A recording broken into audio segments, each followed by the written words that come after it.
Issue 2 of Skybound's G.I. Joe series picks up immediately after the cliffhanger ending of the first issue, and I gotta admit, a part of me was hoping that Rock and Roll would somehow survive being shot with the Cobra lasers. I mean, it definitely didn't look good, what with the lasers completely going through his body and all, but still, I was hoping that maybe, somehow, but nah, he's super dead. The cool thing about going into issue 2 is how well it plays into something established in the first chapter, which is that this is very much a new team with a lot to learn. You can easily see how in another era of comics, the team would have rallied and pulled out a win, even if just narrowly, but that isn't what happens. Well, sorta. The Joes do fight back and make a valiant attempt to salvage their mission. There are several moments where you could almost see the tide turning, but the team never really gets the purchase they need to turn things around. G.I. Joe loses this one, and they lose decisively. Only 2 issues in, and the team is in a bad way. 1 member dead, 2 appear to be sidelined with injuries, and 1 missing.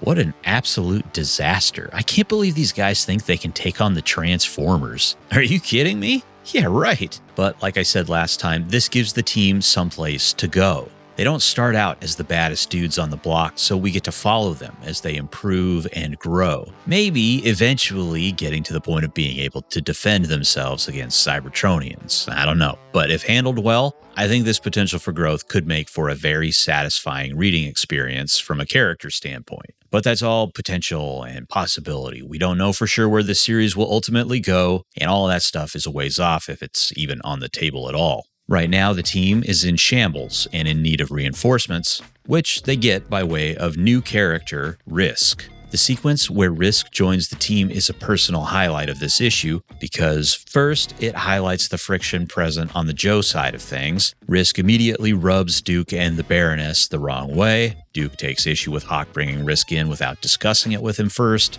and it all culminates in Duke getting into a fist fight with the newest member of his team within minutes of the dude being brought in. Yikes. The other reason why this segment stands out to me is how it feeds into the way the creative team is approaching Duke as a character. I often think of Duke as being a fairly stiff, by-the-book sort of character, but the Skybound iteration is hot-headed and impulsive, but not in a way that's obnoxious or frustrating. Somehow, Duke often ends up being the most sympathetic and likable character in the room in spite of his rash actions. This panel, my favorite of the issue, is a perfect example of what I mean. Risk was trying to smooth things over.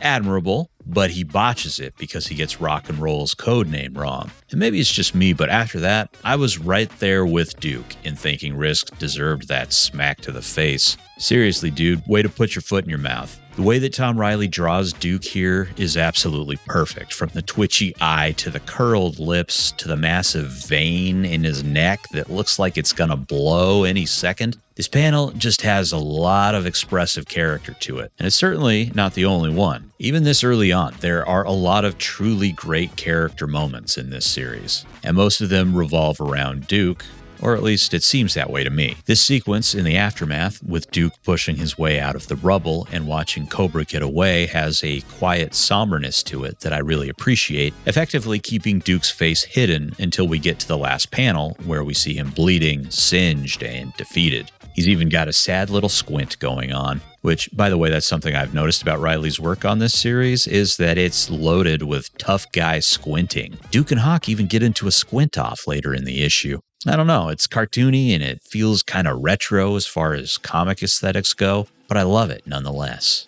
Another nice little character moment involves Cobra's response to Duke. What makes it work so well is that we saw an antagonistic relationship develop between some of these characters in the Duke miniseries, with Duke repeatedly being a thorn in the side of Mercer and Destro. He headbutted both of them, and they seem to have taken it personally, with Mercer starting things off by commenting how much he hates Duke. Then Cobra Commander floats the idea of recruiting Duke to Destro, something the latter responds to with some incredulousness, which I thought was pretty funny, and a nice callback to how much the Mars boys dislike Duke. I mean, Destro could have shot down the commander's suggestion by relaying the story of Duke number 5, where he already tried to recruit Duke to no avail, but instead his affronted response just carries an undercurrent of, "Are you f***ing serious?" Which I think is a subtle but very effective way of showing just how much the guy grinds Destro's gears. There was already a lot to look forward to going into the start of this series, but we've got some new things that'll hit in the more immediate future that have really got my interest. Clutch being undercover within Cobra is obviously huge, and by the way, just another banger of a final page. Reilly has been killing it with these splash pages at the end. They always leave me amped up and wanting more. But we've also got something coming up on the Cobra side of things that I did not foresee. I and others felt like the mass device was being teased heavily, but it turns out the book is going in a different direction, at least for the time being, by introducing us to Dr. Archibald Manev and his creation, the Brainwave Scanner. Manev, aka Dr. Venom, first appeared along with the Brainwave Scanner in the pages of the original Real American Hero comics. So again, I think we're getting a nice mix of the cartoon and comic touches in this continuity, as well as a good dose of new ideas. I'll probably always think of the Brainwave Scanner from the original comic as a convenient plot device that allowed us to glimpse into Snake Eyes' mysterious past, but its inclusion here in the Energon universe has got me scratching my head as to what the plan for it might be.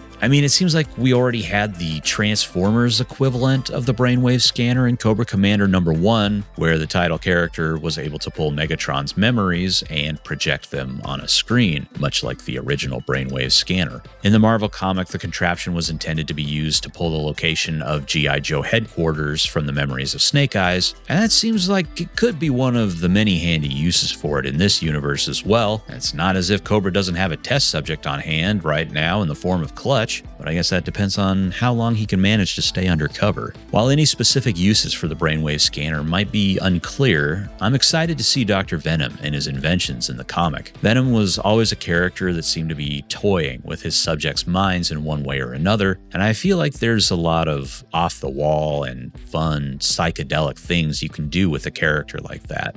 He was also responsible for making sure that the snake armor was incapable of friendly fire against other Cobra units, so I wonder if Venom might be a way to finally get the bats in operating condition. They keep showing them to us in the background whenever they can, and in the Destro series, they really drove home how the bats lacked the ability to distinguish friend from foe. Maybe I'm drawing a line of connection where none exists, but the point is, I'm intrigued to see how a sort of zany mad scientist like Dr. Venom will be integrated into the book. I remember the character mostly for his hallucinogenic and mind control experiments, so we'll see what the creative team decides to do with him, and whether or not it has anything to do with the bats. Might not have to wait too long to find out. Even though it was recorded before, this video probably won't go live until the day G.I. Joe #3 is released. I'm still working to get caught up after the holidays, so I apologize for the delays, and I'm sure all my guesses and thoughts will be proven wrong quickly by the time we're able to read issue #3. Anyway, yeah, this is another great issue. I'm really digging the series and the pace it's moving at. It just feels like it has more room to breathe than the miniseries did. Let me know in the comments if you have any ideas how the creators might use the Brainwave Scanner or Dr. Venom to shake things up, or if there's anything else about that character that I missed that might be relevant to his importance in the Energon universe moving forward. Thank you, as always, for taking the time to watch this video. Much appreciated,